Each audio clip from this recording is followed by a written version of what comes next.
Welcome to my YouTube channel.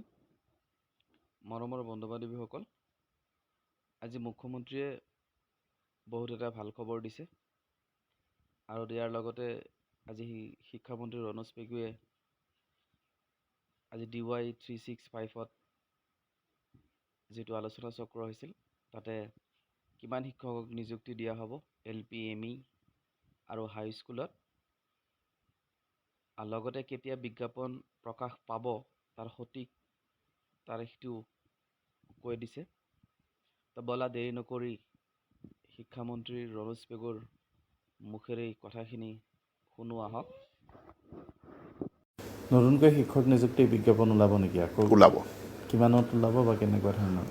এই মাহৰ শেষৰ ফালে নহ'লে অহা মাহৰ প্ৰথম সপ্তাহত আমাৰ বিজ্ঞাপন প্ৰকাশ পাব আৰু এই বিজ্ঞাপনত 12,000+, অধিক আমাৰ ছেকেণ্ডেৰীত 8,000, আমাৰ প্ৰাইমেৰীত 5,000+, মানে 13,000 ওচৰা ওচৰি। আৰু যিহেতু আমি প্ৰস্পেক্টিভলি ল'ম, অৰ্থাৎ এতিয়া আমি শিক্ষা সেতুৰ পৰা যিখিনি কোনে কোনে ৰিটায়াৰমেণ্টত যাব সেই তথ্যখিনি আমি পাই আছোঁ, গতিকে সেইখিনিকো আমি ইয়াত অন্তৰ্ভুক্ত কৰিম।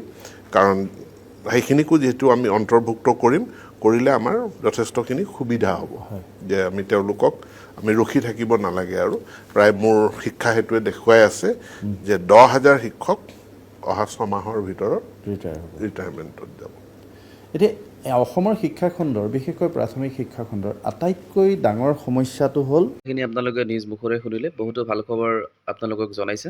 তো তাৰ বাবে আপোনালোকে সকলো সাজু হ'বৰ হ'ল যে আপোনালোকৰ সপোনৰ যিটো জব, সেই জবটো আপোনালোকে পাবলৈ সক্ষম হ'ব। আৰু সকলো আত্মসহায়ক গোটৰ যিবিলাক কেণ্ডিডেট আছিলে বা আত্মসহায়ক গোটৰ যিখিনি মানুহ আছিলে সেইখিনি সকলোৰো এটা ভাল খবৰ আগবঢ়ালে। আৰু যদি আপোনালোকে এনেকুৱা ভিডিঅ' পাবলৈ ইচ্ছুক বা আশা কৰে আৰু ভিডিঅ'টো চাই কেনে লাগিল আপোনালোকে জনাবলৈ নাপাহৰিব। আৰু প্লিজ লাইক, কমেণ্ট, ছাবস্ক্ৰাইব কৰিবলৈ নাপাহৰিব। Thank you again.